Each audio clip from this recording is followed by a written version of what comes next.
What if there was a podcast where one NFL legend talked about football? What about two NFL legends, huh? What about three? This is Wideout's World, where the gridiron comes alive. NFL legends Fred Barnett, Irving Fryar, and Michael Timpson. Three NFL legends breaking down the game from the ultimate insider perspective. Game recaps, upcoming previews, and exclusive analysis straight from the minds of those who've been in the trenches. Wideout's World. Let's do it. Are you ready for some football? We're ready for some football, baby. We're ready for some football, baby. Wow. What's going on, fellas? Oh, wow. You ready for football, baby? Oh, wow. Put me in, coach. Why did I have to get mentioned first? Because I'm the youngest? Is that what it is? No. I wanted to be mentioned last. Alphabetical order, Fred. Just okay. I was just wondering. Too many concussions. What's going on, everybody? We are back, season 2. I know the thumbnail doesn't say season 2. We'll have to change that. Season 2 of Wideout's World. I am Irving Fryar. These are my brothers, my co-hosts, Michael Timpson and Fred Barnett. We are back for another season with you. We're excited about this 2024 NFL season. We'll be talking about wide receivers. We'll be giving you our insight. We'll be arguing back and forth. This is going to be a great time. So listen, if you're watching this, please shout out to us. Give us a comment. Let us know what you're thinking. Whether you agree with us, whether you disagree with us, say who, how, by, what, say something. Just let us know you're there. I see we have 7 people who are logged in right now. Let me know who you are. Let us know who you are. Say something, Mike. Say something, Mike. Mike. Testing 1 2. Testing 3 4. Hello, testing 1 2. Oh, I should have said say something, Michael Timpson, not to Mike. He thought I was talking to Mike. Say something, Mike. Say something to people, Mike. So what you been up to, man, all off season? You told me that hold on. Okay. I'm excited, not only excited about the season, the storylines is the part that I'm more interested in. I want to know what's going to happen with the quarterback from the Jets. Because I don't want to call him right now because we don't know what he's going to do. Storylines like that. We got some rookie quarterbacks that we want to talk about, some new coaches we want to talk about. And here's my issue. And this happened all off season. And this got an issue already. You got an issue already. Already. Here's my issue. What is with this kickoff? This kickoff is driving me crazy. I got you. That kickoff thing, I mean, I'm happy to even see a kickoff. When I see a college game and see a regular kickoff, this whole NFL kickoff thing is just throwing me totally off. Listen, so JP Harper right now is watching us on our YouTube channel. What's up, JP? Thanks for tuning in. Yeah, we got some subscribers. My mom is watching us on Wideout's World YouTube channel. Thanks, Mom. Look, Mom don't miss nothing, y'all. Mom don't miss nothing. Mike, I think one of the things, like the NFL just in its entirety right now, is designed, the new kickoff is designed to create big kickoff returns, to make the game more exciting, to make it a little more offensive. What? Yeah, that's what it's designed for. Well, in hopes of creating. I thought it was injuries. It was injuries. Well, that too, but it's in hopes of creating bigger kickoffs. Longer kickoff returns to make the game more returns. Yeah, more returns. More returns. And it was interesting for me to see the NFL take a page from another league, because the USFL is the league that really did this. Mm-hmm. So I think that to some degree that was interesting. And you're right, Irv. I think that the NFL wants to get the ball in the hands of the skilled players and have a return, and at the same time too. Make it hard for guys to get, or shall I say, not get injured, because I think inevitably what I think is that it's I still watch it. I'm still trying to figure out what's going on. The coverage guys can't move until they see the runner catch the ball. Right. So once he catches the ball, at that point, they only have 15, 20, maybe even 30 yards to engage with the return team. So that really cuts down on a lot of guys who, and I'm quite sure y'all knew guys on the kickoff team that were kamikazes that literally ran down full speed and just busted up wedges. And But you know, they how probably many in people, concussion protocol at this point. if they implemented the new kickoff return formations and rules because of injury's sake, think about it. How many people did you really see get injured on kickoff returns? I never really saw a whole lot of people laying out on the field. Well, I'm not saying it didn't happen, but that wasn't where the majority of injuries took place on kickoff return. And then also they've implemented the onside kick. It has to be in the last 2 minutes. Within the last 2 minutes. It has to be within the last 2 minutes. You have to be behind. You can't onside kick if you're not behind, and you have to tell the referee that you're going to onside kick. You know go back to the way it was. Yes, I don't like yes. it. I don't like it. Go back to the way it was. I don't like it. That's what's what. Yep, you know, all they needed to do is just back the ball up and make sure they kick it in play and not through the end zone. Kick it from the 20. Well, that's what's. Hey, Mike, shout out because you mentioned something about what's going on, storylines and all that kind of stuff. Listen, this year we have 15 African American quarterbacks starting week 1. That's the most in the history of the NFL. Week 1. This is a record-setting year for week 1 in the NFL with starting quarterbacks. We have 15 black quarterbacks starting in the NFL. So hats off to the NFL. They're finally getting it. that we can do this. We can play that position. No, that was a problem before. I'm speaking the truth. It was said in the past that they didn't believe black folk could operate at a high level at the quarterback position. They didn't think we were smart enough. I'll tell you what. What's happening is that we done had some black quarterbacks starting to win the Super Bowl. Yeah. Well, I'm just telling the truth. Y'all had to look at me like I'm crazy. I'm telling the truth. This is our podcast. This is our podcast. It ain't political. This is our podcast. This is the YouTube. We can't tell the truth. Ain't nobody writing no checks for us yet, but so they can't be telling us what to say. I'm telling the truth. It's not political. Yeah, you are. You're absolutely right. And what I'm saying is that I don't think it's political at this point. I think it's like, they can play. Well, they putting the best person on the field. They can win. The best person is playing. So what is it then? So it's not political. What is it? What is it if it's not political? It's financial. They're recognizing they're trying to win. Yes, these owners trying to make that money. Yep. Yeah. They want to win. Bottom line. Trying to make that money. They want to win. So listen, we got a lineup today. I guess I'll go ahead and quarterback this thing. I'm black, so I guess that's 16 quarterbacks in the NFL. You're in the middle. Go ahead. I'll quarterback this thing today. We have a lineup for you all today. See, Mike, he clowning now. He got on all that Omega sci-fi stuff. He clowning now. Don't hate. Forget it. Oh yeah. Go ahead. I ain't hate. I'll start playing Atomic Dog. Hey, my grade point average wasn't high enough, so go ahead.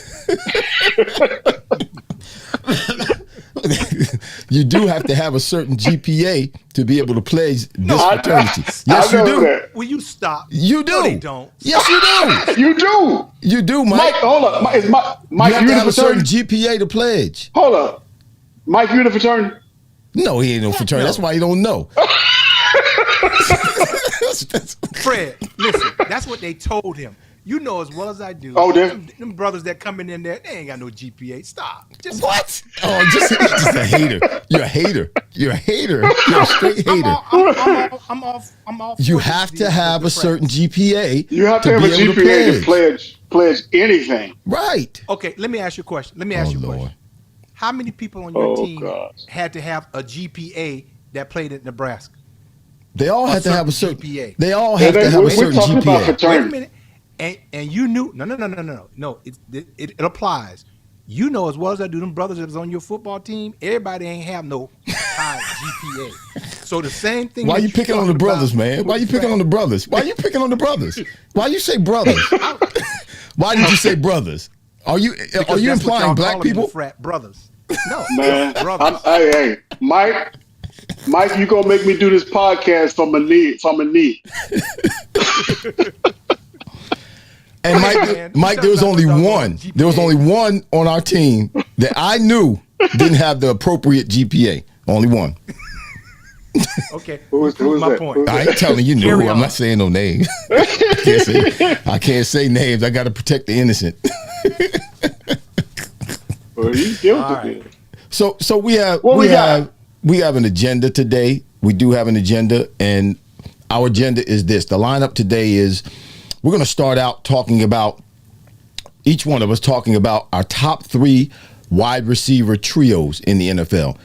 Our top 3, we're going to do 5, but we're going to do 3. So each one of us have done our homework and come up with our top 3 wide receiver trios in the NFL. Now, this doesn't have anything to do with necessarily what we think they're going to be this year. This has to do with what we think they are right now going into the season, meaning the top one has the most potential, obviously, is the best, we think, second and third. And then we're going to talk about tomorrow night's game, the first game of the NFL. That's the Ravens against the Chiefs. And then we're going to talk about Friday night's game, the Eagles and the Packers. And then if we get to it, we're going to all pick one game that we're pretty interested in on Sunday, for this coming Sunday. This is week 1 of the NFL. This is week 1 with Wideouts World. We're with it. 3 wide receivers. We have experience. We have insight. So we're going to hit it with this. Mike, why don't you start? No, Fred, you start. I'll give Fred. Let Fred start. I'll let you talk before. Fred, you start with your. Since his name is first. Since your name is first, you start with the your top 3 wide receiver trios, and we'll chime in. Let me give you the screen. You want the screen? Let me give you the screen. There you go. I'll take a screen. Bam. Ooh, I got the screen. You know, the interesting thing about our position. The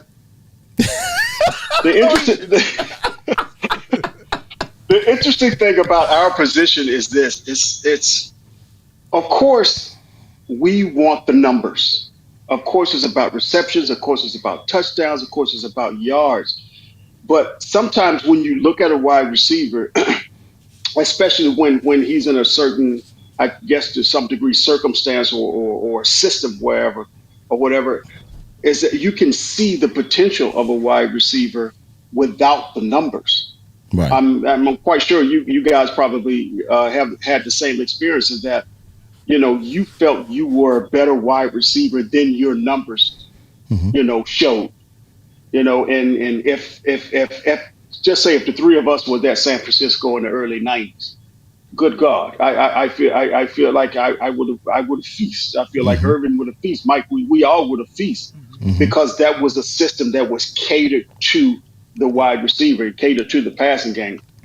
A system that still exists today in the NFL. Exactly. Yeah. And when I think about the trio, it's not necessarily the numbers these guys can put up because, you know, when I look at the Rams, Cooper Kupp and the guy with the funny name, those guys are going to put up some stupid numbers. Puka Nacua, and I call his name. I said he was going to be something last year, and he turned out to be. I mean, he's in commercials and everything. He's a monster. I mean, when you look at just those 2 guys, we know that those guys are going to have crazy numbers, even without the 3rd guy. But in my opinion, I don't feel like they make my top 3, even with their 3rd guy. I'm going to start with 3. You going there's a guy that we call. You start from 3. Are you starting 3? You start with 3. Okay. Yeah. Right. Fred, before you start, let me say this. We have a bunch of people watching right now, whether you're on YouTube, Wideouts World YouTube channel, or whether you're on Facebook, whether it's my Facebook page or your Facebook page, Fred, because we're on all 3 platforms right now. Can you guys please say hi? Those of you who are watching, I want to know who's watching right now. Please just comment, throw a comment in the chat and say hi, and I'll see who it is. I can shout you out. But this is awesome. This is our first show this week. We got a bunch of people watching right now that are logged in. I have a viewer that tells me how many people are logged in who are watching right now. And the numbers are somewhat up around 25 people right now. And I got 3 people that have said something to us. We got 25 people watching right now. So Scott Teller is in the house. Ed Crawley is in the house. Oh, they What up, saying Scott? something now. Yeah, they saying something now. Ed Crawley's in the house. I see you, Ed Crawley. But y'all say what's up. Go ahead, Fred. Give us your top three. So I'm going to start with the Titans. Two new guys actually just came. One from the Bengals, one from the Jags, and that's Ridley and Boyd, and DeAndre Hopkins. Ridley last year with the Jags had 76 catches, over 1,000 yards, 8 touchdowns. Boyd, he didn't. Why you call Mike calling timeout? Mike, Mike, let me finish, Mike. Let me finish, Mike. I knew we were gonna have some of this. And this is my top three. I knew we were gonna have some of this. Yeah, I knew When we were you gonna have some of this. do your top three, you do, and we're gonna check in. You know what? Why don't we have this segment throughout the season so we can just keep up with what's going on. Top Anyway, three trios. of course, with the other Hopkins, Russell Gold. with Gold is in the house. He said, "What's up, Mike?" Russell Gold. All right. Okay, Russ. Mike, you know Russell Gold. Yes, So we got of course DeAndre Hopkins. Gould. Gold. Coach Russ. Hopkins had 75 catches, over 1,000 yards, actually 57 and 7 touchdowns. Boyd didn't do too much, but I think within the Titans system, of course, I feel like they would be in my top three. Number two, believe it or not, I as big of an Eagles fan that I am, I got the Eagles at number two. Coach, we got Brown. A.J. Brown had 106 catches, 1,400 yards, 7 touchdowns. Smith, 81 catches, over 1,000 yards. And they got Dotson, who I think, who didn't do much last year with 49 catches, but I saw him have great games against the Eagles. He didn't have 49 catches and 500 yards, but I think this system would be a better system for him being that number 3 guy. Irv, I think we talked about in some earlier meetings that now it seems that, when you're talking about a starting wide receiver, it's not just 2 guys, it's 3 guys now. Mm-hmm. Yeah, and that's how much the offensive system has evolved to, and that you got a 3rd guy that's saying, I'm a starting wide receiver. And the only reason that I picked this number 1. Now, here's the interesting thing. Of course, I'm going to give an analogy. You got your car that's fast. You still have to have somebody that knows how to drive that thing. And, oh, my goodness, that quarterback at the Texans, he scares me. This young cat scares me. And he got, how many times, guys, did we call the name Tank Dell and Nico Collins last year? Mm-hmm. Almost every other week. And now they got Diggs. Now they got a guy who can run those intermediate routes with those 2 guys on the outside. That scares me. And I feel that those guys are going to be, of course, in the playoff again. I think with the productivity that all 3 have had last year, I think it's going to boil right into what the Texans' hands, and they could be playing for an AFC championship. Mike, I'm gonna let you comment. So I got Texans. I'm gonna let you comment in a minute, Mike. I'm gonna let you comment in a second, Mike. Okay. Michael. Shut up, Mike. Michael Lowe is watching right now. Listen, I see Michael Lowe and I see Scott Teller, and Sean Worth. Texan stacked. He says Billy Bell's in the house. Listen, all of you who are on Facebook, this is why we're doing this. Actually, why we're going live on both myself and Freddie's Facebook page, because we want to drive you all over to our YouTube channel.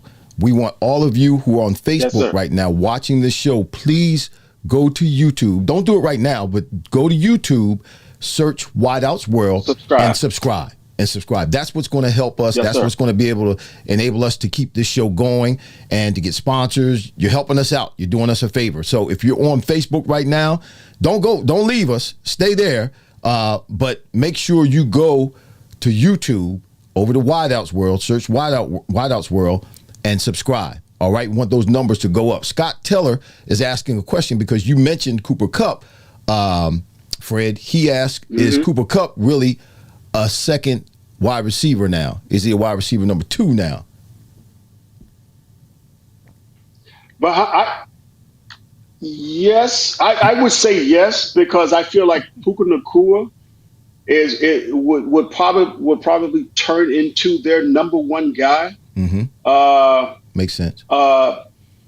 Cooper Kupp, I mean, he's a guy who runs a lot of under control routes. He's more of a slot wide receiver. He's a guy who you can't put out on the outside. Like a Wes Welker type of guy. There. Yeah. But yeah, Wes Welker. But Nacua, I seen this cat get on the outside, get physical with guys, run slants, and even catch some deep routes. And interestingly, both of these guys are really not that fast.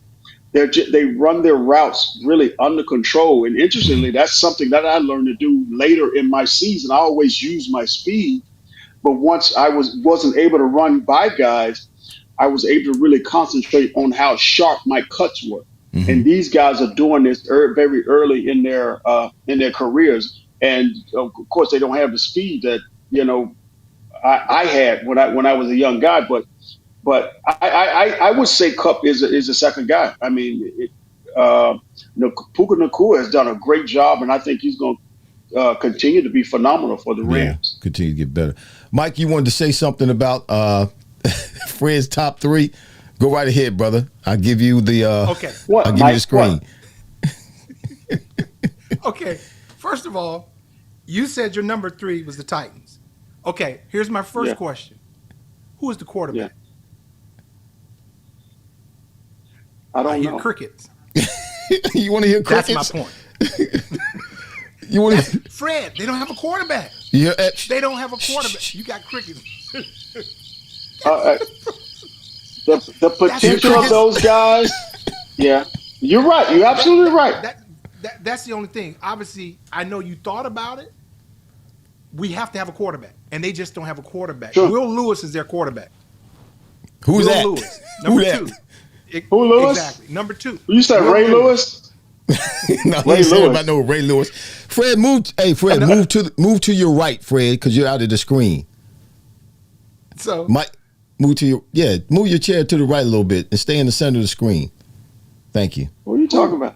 Fred? I'm the engineer. Fred, yeah, you're to the left a little bit. Move to your right, Fred, so you'll be in the middle of the shot. Thank you. There you go. Are we live? Yes, we're live. Are we live? Yes, we're live.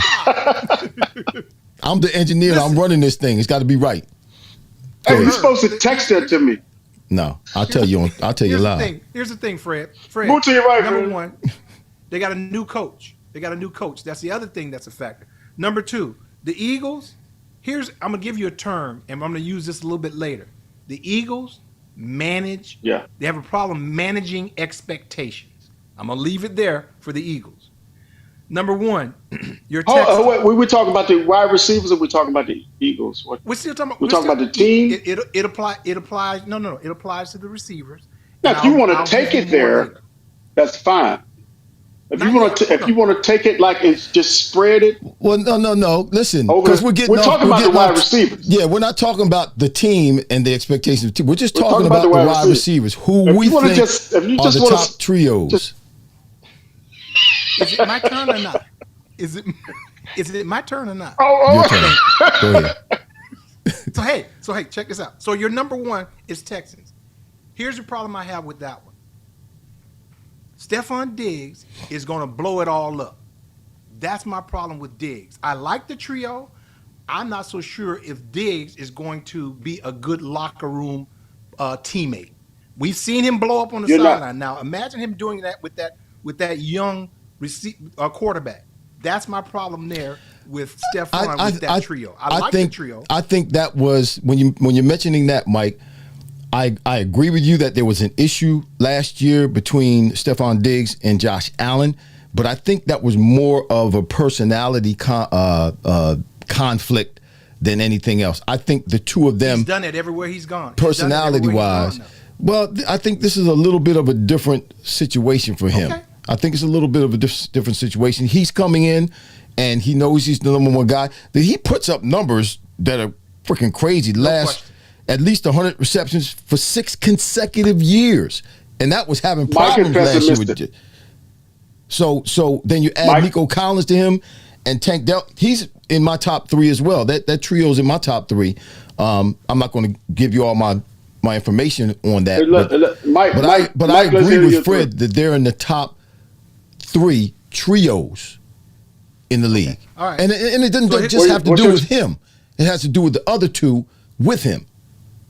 I got that. So here's my top 3. Number 3, you're gonna love this. You're gonna love this pick. Number 3, Seattle Seahawks.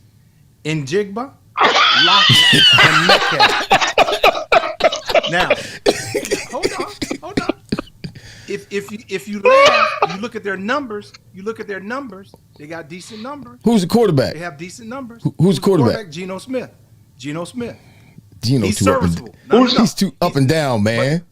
Who are those top 3 wide receivers? Geno's either hot or he's cold. He's on or he's off. Who are those top 3 wide receivers? We can say that about Jalen Hurts, hot or cold. No, who are the top 3 wide receivers? Just last year, just the end of last year. Who are the top 3 wide receivers at Seattle? Okay, I just told you, Lockett, who, and Metcalf. I just told you. Lockett is Irving's age.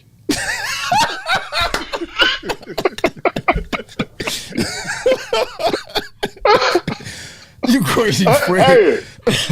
Hey. Lockett is playing and getting his benefits at the same time. Let me go ahead and finish. All right, here's my number 2. I'll give you. This is your younger trio.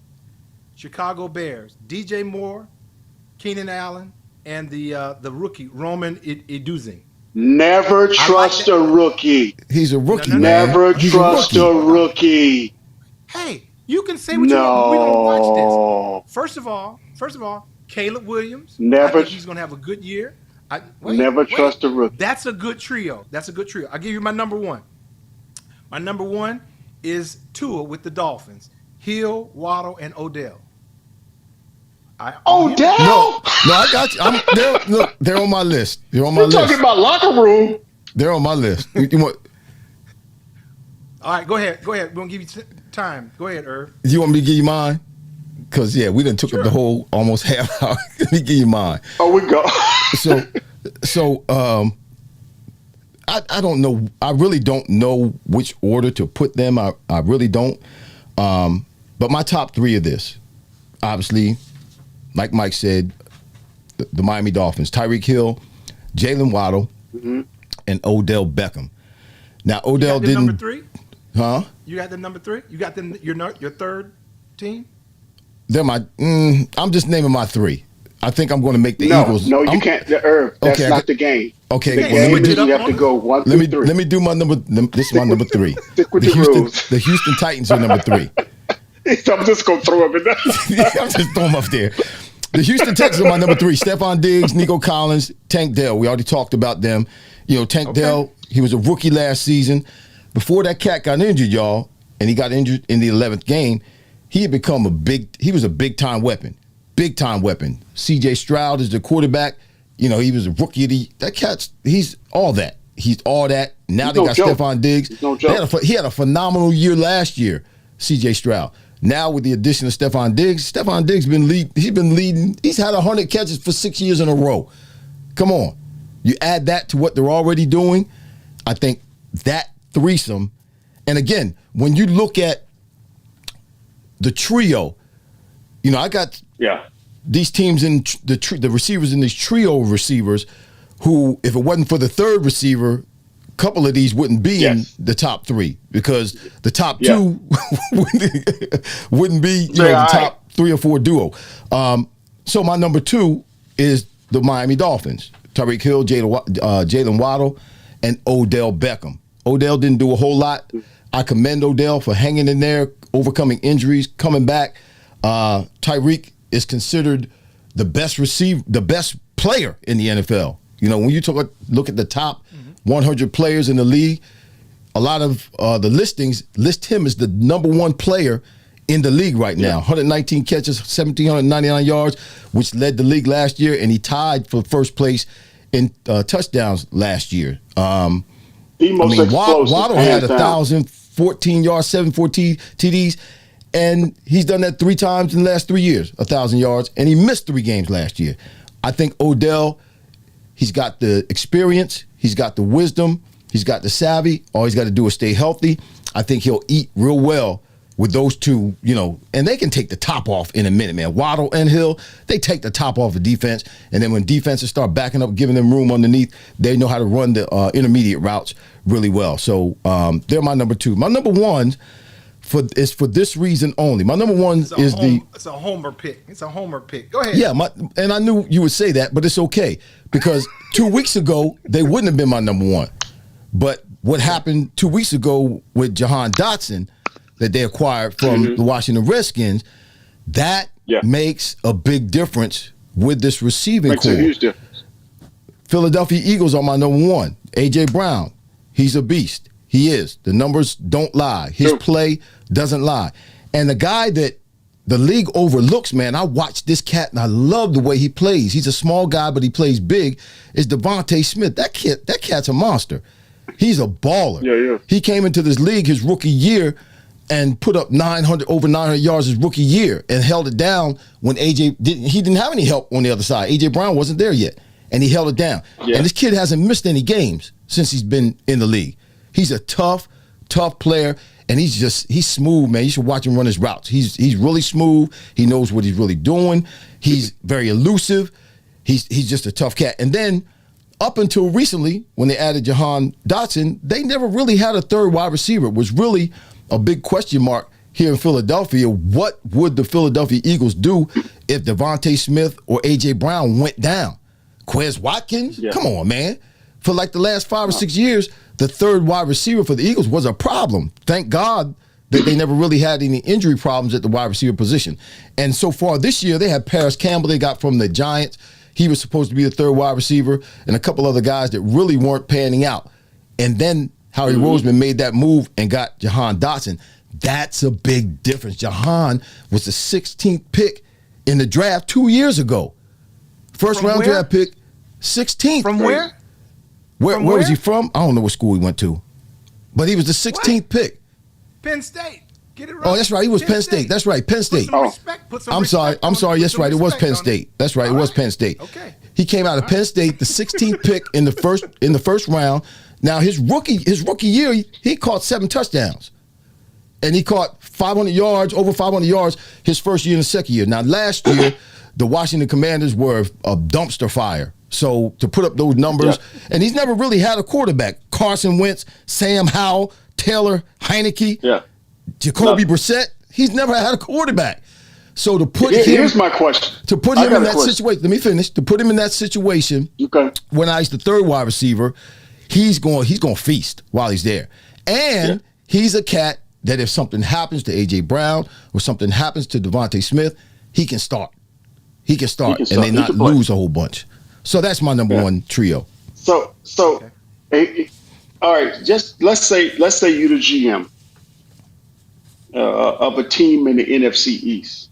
Mm-hmm. Would you make a trade? No, that was stupid. That was stupid. Why? That was stupid. I don't know why. Why would the Commanders trade this? This guy's going to. He's probably going to have 5 touchdowns against the Commanders. They're going to try. They're going to have.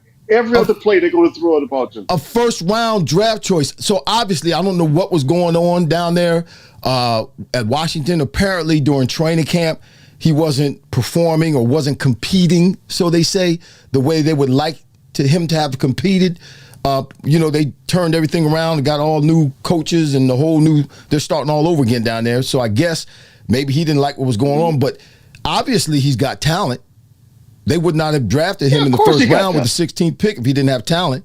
So the situation that he was in down in Washington, obviously, in his opinion, wasn't favorable to him. So they decided to trade him. But yeah, that was a dumb move because not only was it within the division, but it's a position that the Eagles really needed. They need it.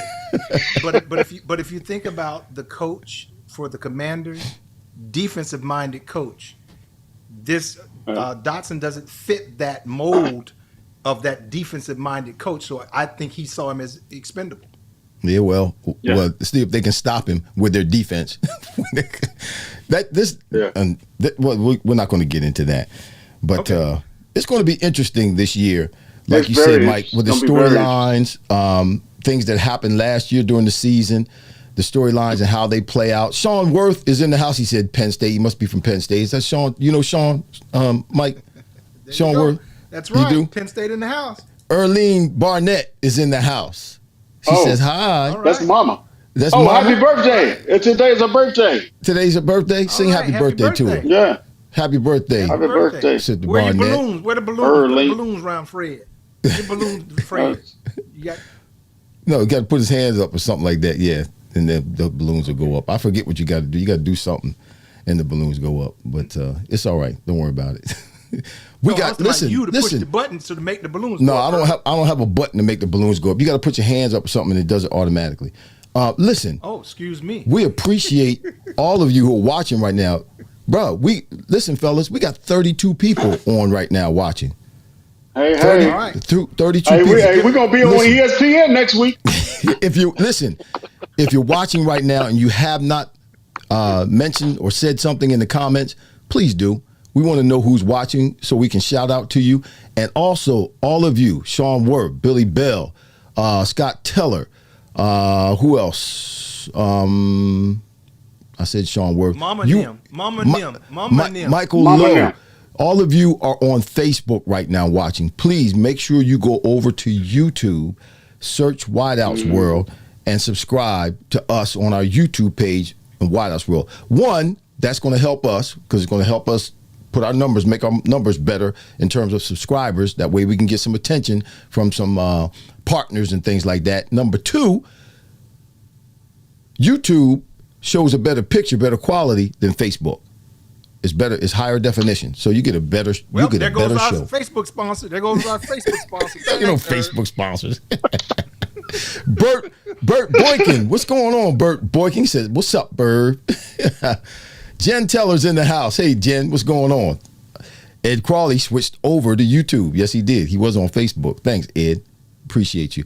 So listen. What up, Ed? Next up, we got Thursday game. You ready? Yeah, Thursday game. You ready? Who wants to go first? Mike, go ahead. Thursday Talk to us about the Rave. This is a big game. It's a big game. This is a monster game here. This is a muscle game. The Chiefs and the Ravens. What? Yeah. This is the To kick it all off. Okay, so here's my prediction.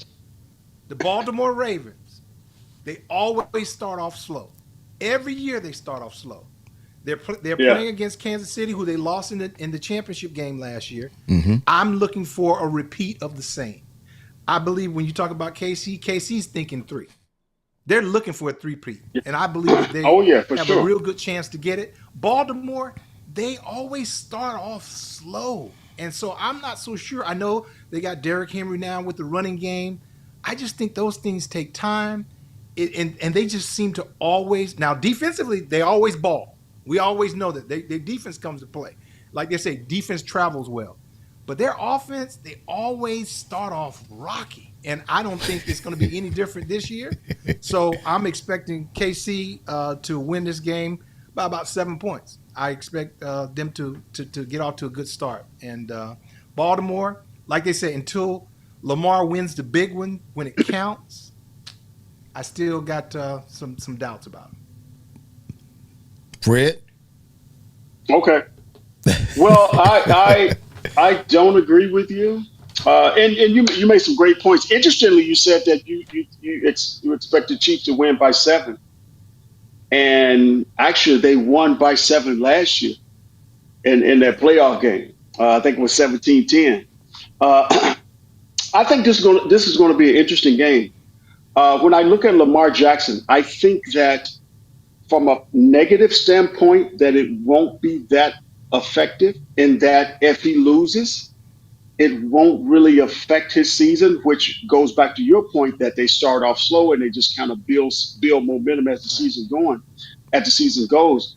But I think if Baltimore wins this game, I think that creates a mindset team-wise. I think that creates a mindset for Lamar Jackson. I think the Baltimore Ravens say to themselves, we knew who you were, and we got you now.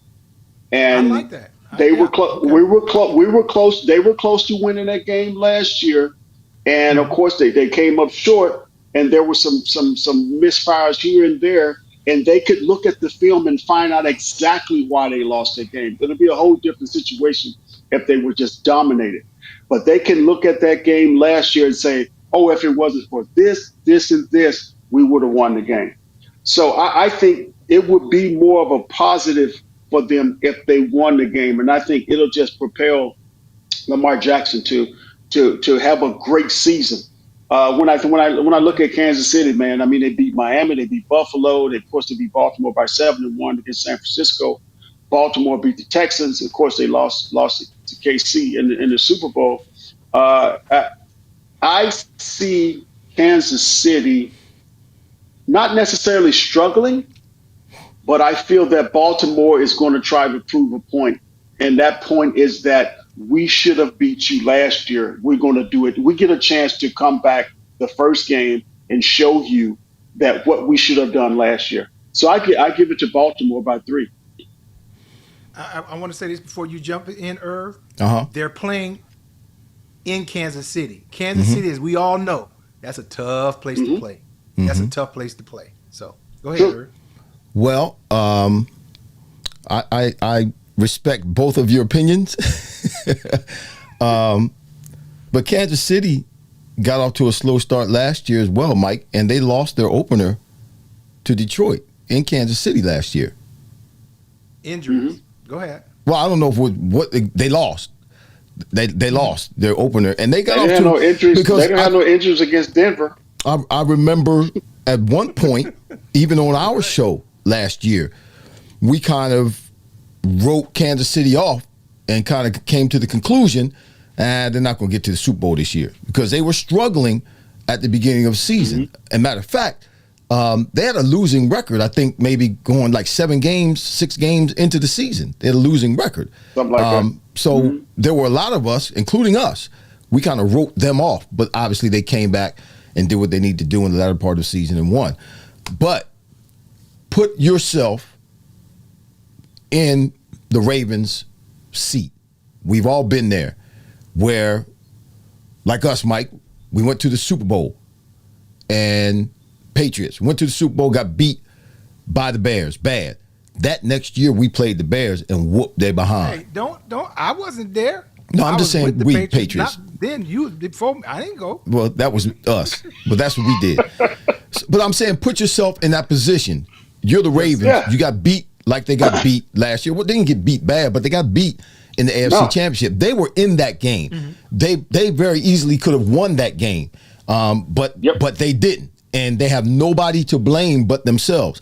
Now, you think they haven't been thinking about that all off season, and now we got a chance. The first game of the season, man, it's going to be lights out for the Ravens, and you know that defense is. I think it's going to be lights out. I don't think they're going to win big, but I think they're going to. They have an extra incentive to win this game, even though it's the first game of the season. They have that loss that still stings. They have that bad taste in their mouth, and a lot of the same guys are back with the Ravens, and they're going to use that as an incentive. You think Harbaugh's not talking that up? They're going to use that as an incentive to win this game. Kansas City's been there. Yes, they're trying to three-peat, and they got it's a high probability that they will three-peat. But just like last year, they just kind of started off a little bit slow, and I think this year the same thing. And the difference maker for the Ravens is Derrick Henry. You know, Lamar Jackson didn't have to make all those plays with his legs. And Lamar Jackson, the running backs last year for the Ravens, they were number one in the running game last year. Now they add Derrick Henry. Man, they can control the ball, keep that ball away from Patrick Mahomes. So Ravens 23, Chiefs 10.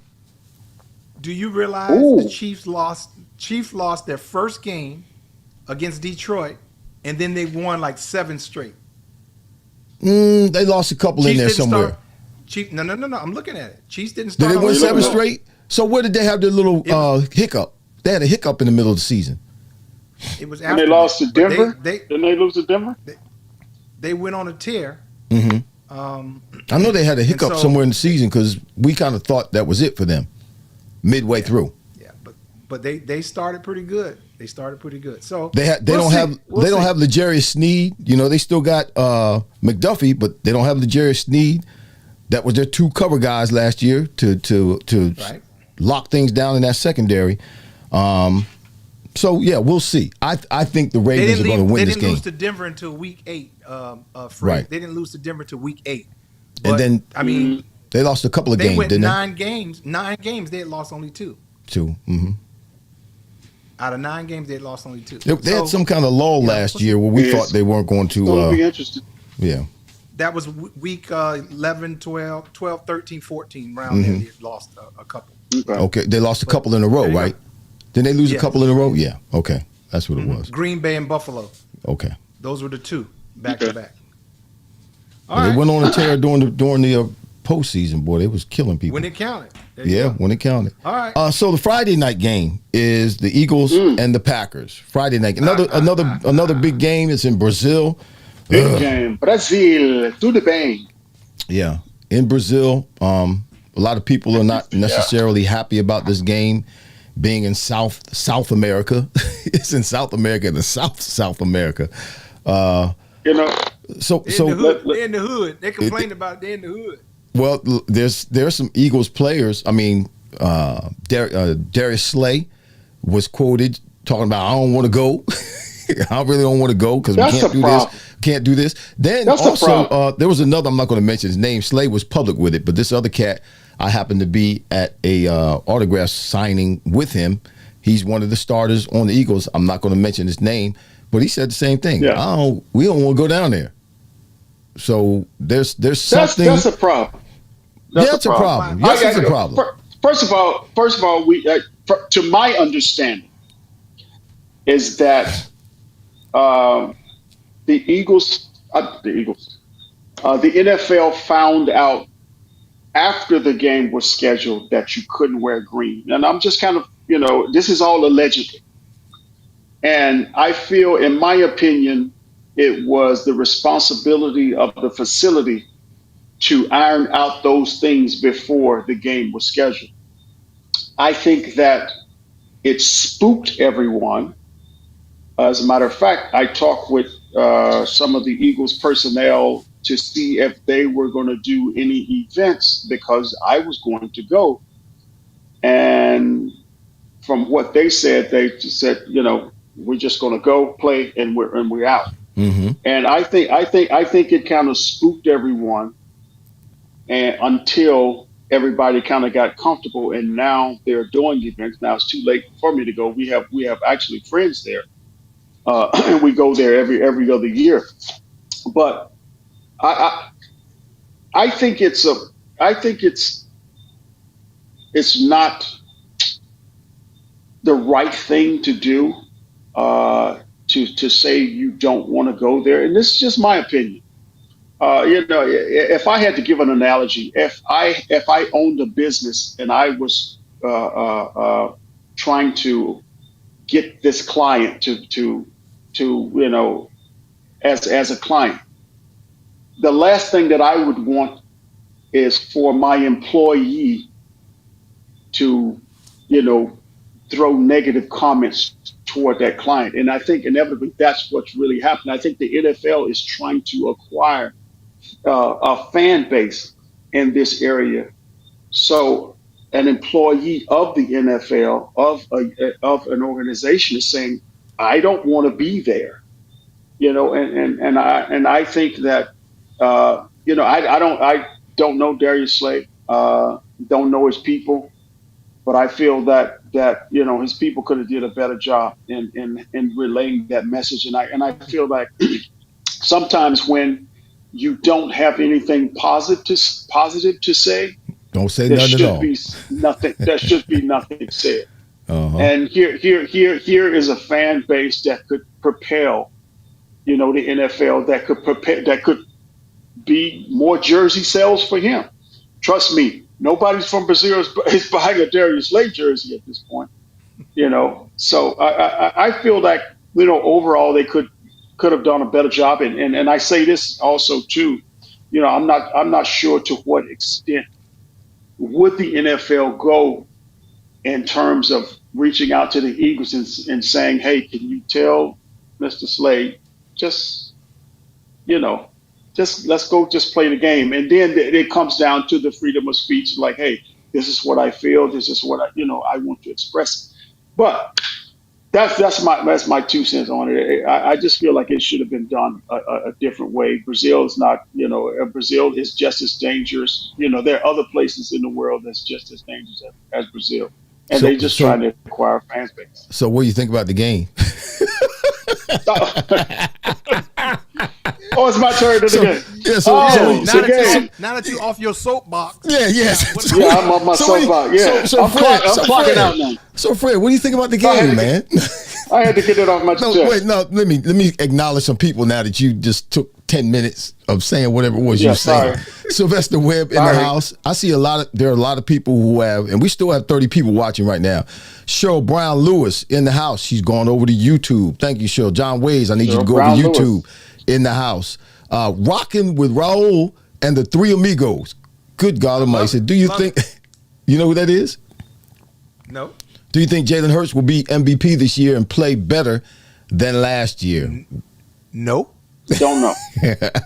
Eddie Casper is in the house, like North Philly. Sylvester Webb is in. Let me make that a little bit bigger. Like North Philly. Make that just a little bit bigger. There we go. You saw her squinting to see it? Yeah. Well, I don't have to squint to see it, but you do. Eddie Casper is in the house. Squint a word. Look, thank you all for logging in, and many of you have switched over to YouTube while we're actually on the show. So thank you so much for your cooperation. Thank you for your support. We're talking about, and that's all we're going to have time to talk about tonight. We're going to finish up talking about this game in 2 days, 2 nights from now, Friday night, the Eagles versus the Packers. Sunday game. We don't I don't think Philly's going to win. I don't think Philly's going to win. I think Green Bay is going to beat them. I like Love. Philly, remember the word I told you, the phrase, manage expectations. The more expectations are put on the Philadelphia Eagles, that's when they cave like a cookie. I'm not so sure they're going to get it done. I like Green Bay. So they can't manage it. Okay. Bam. I disagree. Yeah, Green Bay went a little further than they did. They beat Dallas in the playoffs. Of course, they lost to San Francisco, and Philly just laid an egg in Tampa Bay. But there's something that's called a reset, a revamp, a next year, it's called an excuse. and retooling. I think the Eagles are retooling. Do you know who they signed quite a few players? Like Mike, I got a question for you, Mike. I got a question for you, Mike. What makes you settle on? I think Mike hates the Eagles. He hates the Eagles. I don't know why. Well, what makes which is fine because he didn't like his coach when he was there, his position coach. He didn't like. Oh, that's what it was. He didn't like him. They didn't get along. They didn't get along at all. Irv. He needs to sit down and talk with you. He's still dealing with some trauma. He and his position coach didn't get along at all. Oh my gosh, boy! Yeah, it was. Don't call his name. We'll say that for another show. What's your question, Irv? I want to know what makes you land on not being able to manage expectations with regards to the Eagles.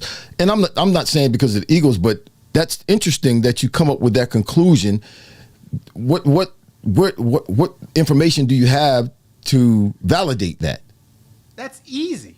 Okay. Easy. Holla at me. Speaking to the mic. Last year. They laid an egg. When it mattered the most, you couldn't find them. That was last year, Mike. But Mike, there were a lot of variables that factored into why they collapsed, and they did. They collapsed big time last year. You can't use that. That's throughout the league. Everybody has injuries, variables. You can't say that. You can't say that. If you got bad coaching, that's the problem. They had bad coaching last year. They got they can't. They got now. That's not the same coaches. No, it's not. They got two different coordinators. The head coach. The head coach. Yeah, but they clean house on the defensive side of the ball, and they got a new offensive coordinator. And look, and I'm going to say this. I'm going to say it one time, and I'm going to say it one time, and that's it. Manage expectations. Until they are able to manage expectations that are put upon them, my thing is they can't get it done. But isn't the expectation the same for everybody? Week one. Listen, wait.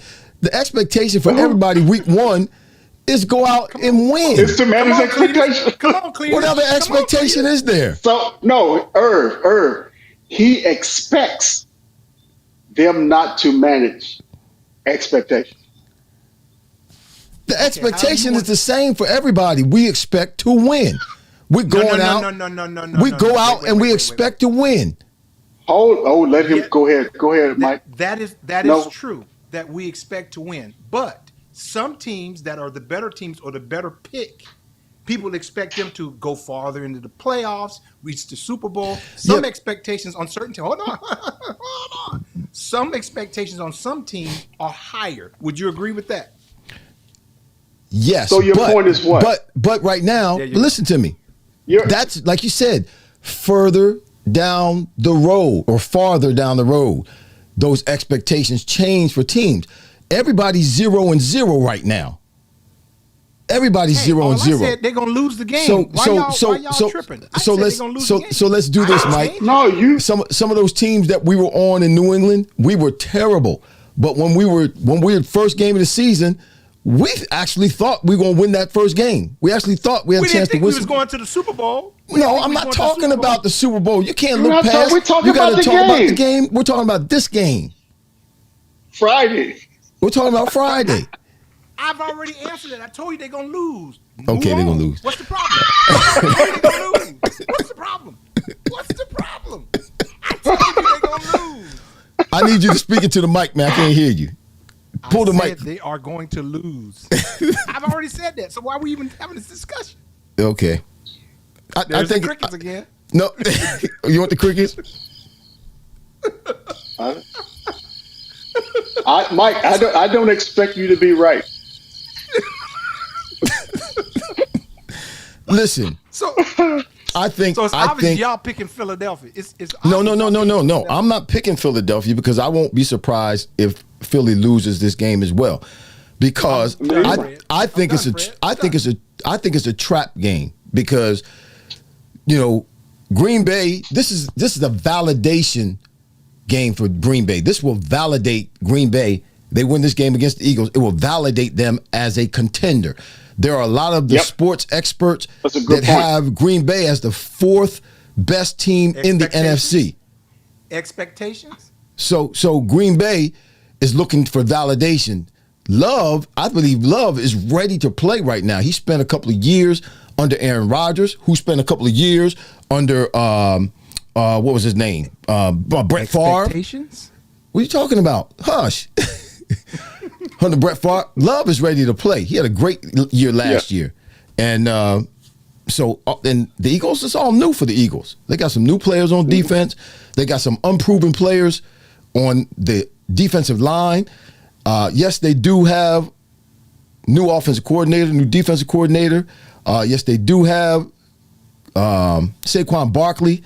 But, man, they still have in the back of their mind all that stuff that happened last year. So they have to go out. Yeah.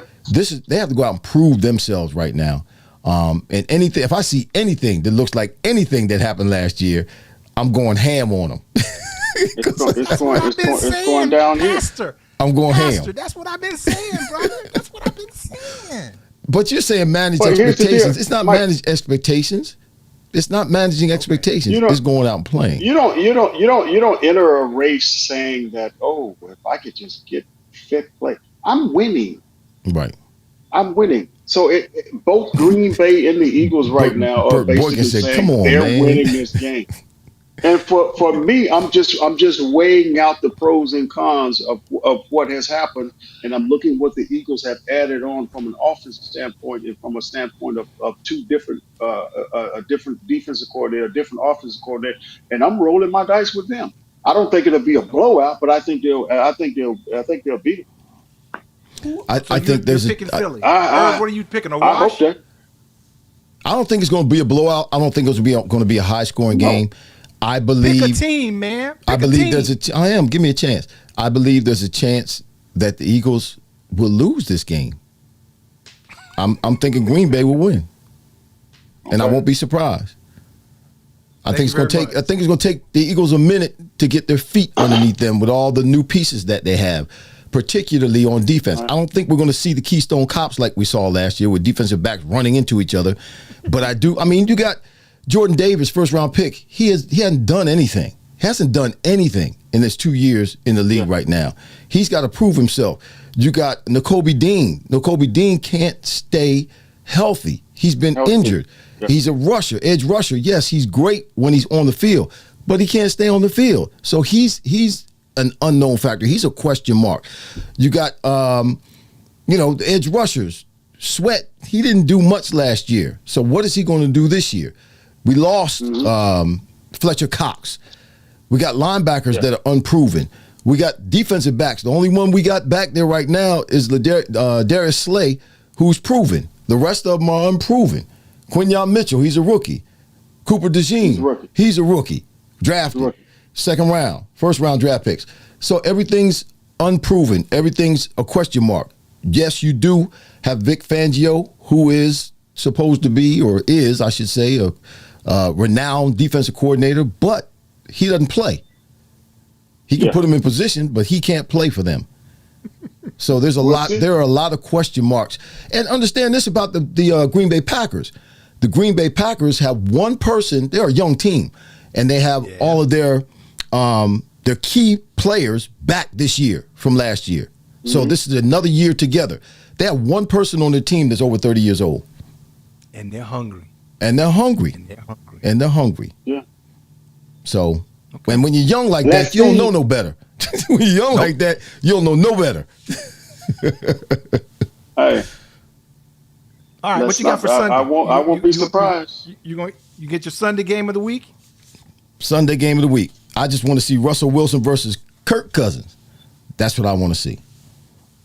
Steelers versus the Falcons. I want to see what Russell Wilson's going to do with the Steelers, and I want to see what Kirk Cousins keep getting these big contracts, but he doesn't do anything. So, he just keeps going from team to team. He doesn't have Justin Jefferson now. He was with the Vikings. He don't have a Justin Jefferson on the Falcons right now. So I want to see what Kirk Cousins is able to do, and I want to see what Russell Wilson, if he's able to bounce back from the hardship that he had last year. And his numbers weren't that bad. 26 touchdowns, 8 interceptions. It wasn't that bad last year. I think his quarterback rating was like 98. But Kirk Cousins only played 8 games last year, 18 TDs, five interceptions, and his quarterback rating was 103.8. I don't understand how Kirk Cousins continues to do it year in and year out, but he doesn't get into the playoffs and make a difference in the playoffs. So it's going to be interesting to me to be able to see what those two quarterbacks. It's hard to do, and it's hard for me to bet against Mike Tomlin. I think he's got a chip on his shoulders. The fact that Falcons, chip on his shoulder. Falcons have a new head coach, Raheem Morris, so he's a novice at the position because he was a defensive coordinator the last 3 years for the Rams. So I think Tomlin in the head coaching position, that gives the Steelers a one-up on the Falcons. And Tomlin has been being questioned during the offseason about, should he retire, all that kind of stuff. What's he going to do?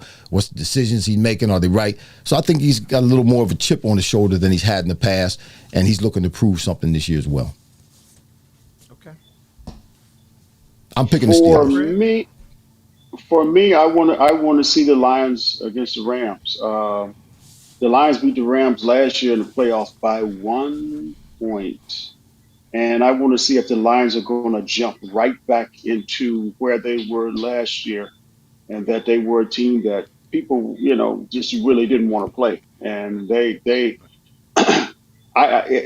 they're just as good as they were last year or better, it's going to be very interesting. But at the same time, too, when I think of this game, reminds me of that Kansas City Chiefs game and the Baltimore games, and that the Rams basically can say, hey, look, you beat us by 1, so you just barely, skated by us.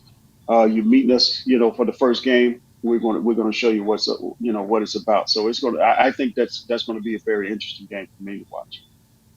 Okay. What you got, Mike? Well, my Sunday pick is, I know they love them, those doggone Dallas Cowboys. I want to see them go to Cleveland, and we're going to find out real early what they got. Myles Garrett from Cleveland is going to tear Dak up. So I want to see right out the box what Dallas has. And Cleveland, I want to see is Deshaun Watson back? Will we see the old Deshaun Watson? That's what one of the storylines I want to see. So this is a good game for me to see what these two teams are going to do early on. Yeah. I know Deshaun put numbers up in the past and was decent in the past, but I never was really impressed with Deshaun Watson. I'm not talking about the other stuff. Right. I'm talking about his football play. Forget all the other stuff. I'm talking about him on the field as a quarterback.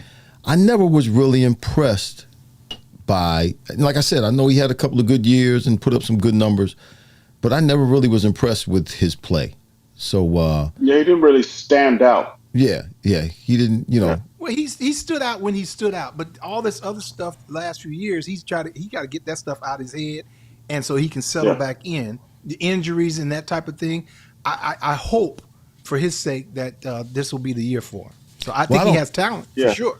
I think he has talent too. I think some of that stuff, the off the field stuff, he's still dealing with to a certain extent. So that hasn't gone away. So that's I'm sure having an impact on his play and his mindset. Yeah. I heard they had an AI robot to massage him now. Lord have mercy. That was wrong. That was just wrong. That was just wrong. The term that I use, same thing with Dallas Cowboys, manage expectations. Because everybody puts a lot on the Cowboys. There he goes.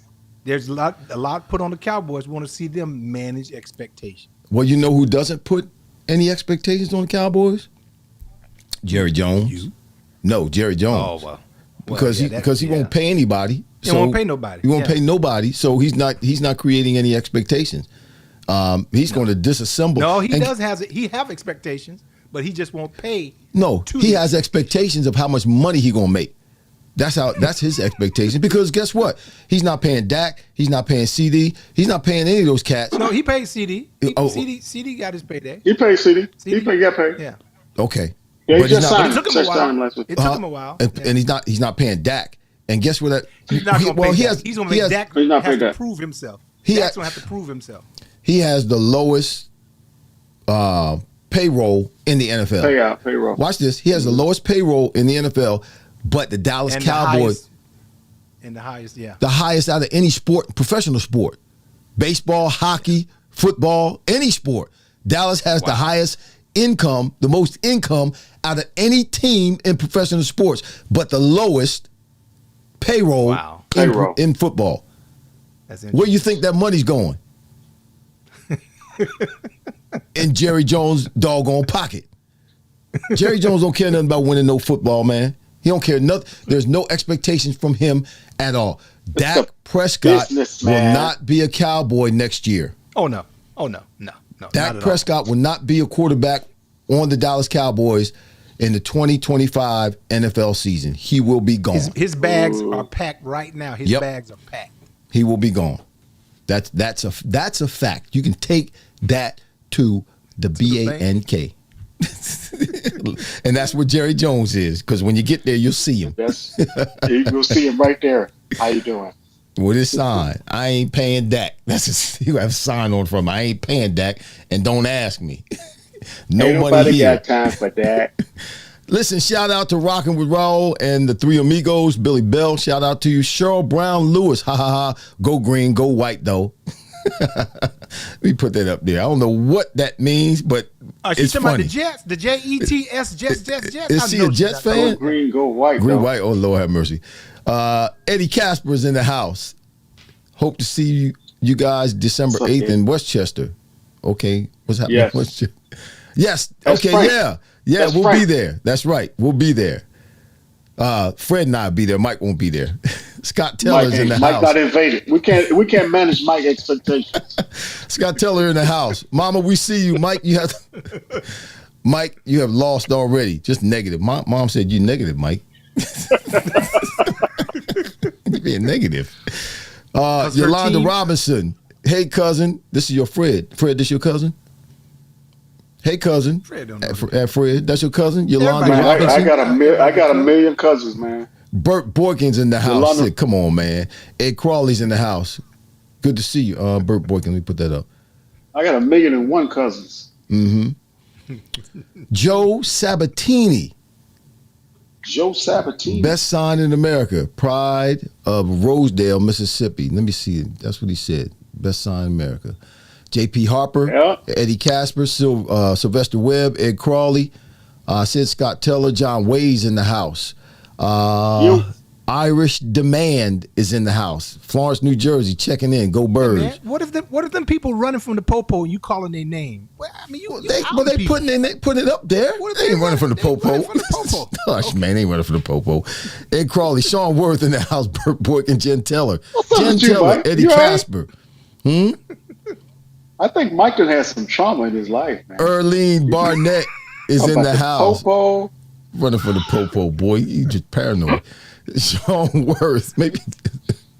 Who else is in the house? Let me see. Michael Lowe, Russell Gould. I'm sorry. Russell Gould. Got it. Not Gold. Gould. Shout out. Mama in the house. Shout All out. right. Yep. Listen, that's the end of our show today. We're done for now. We'll be back next year. We'll argue some more next week. year. Next week. Yeah, I said next year, didn't I? Next year. We'll be back next week. We're back this year. We'll see you next week so we can argue same some time, more. Same channel? Same time, same channel, same purpose. Wideouts World. We're gonna give Mike a few sessions before next week so he can.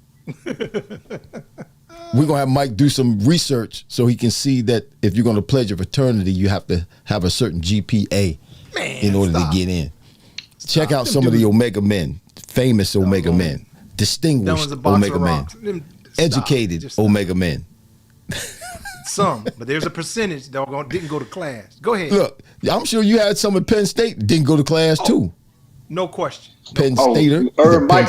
Mike probably tried to play it and they were like, nah. You know what? That's a good point, Fred. Hey, Fred, I saw School Days. The stuff they have them do, I ain't pledging. No, sir. That's a movie, Mike. Ask Irv. Get Mike right, man. Irv, get him right. I plead the fifth. Get him, Irv. I plead the fifth. Y'all listen, we'll see you next week. Thank you. Don't forget, listen, those of you who are watching right now, it's 22, 23, just went back up.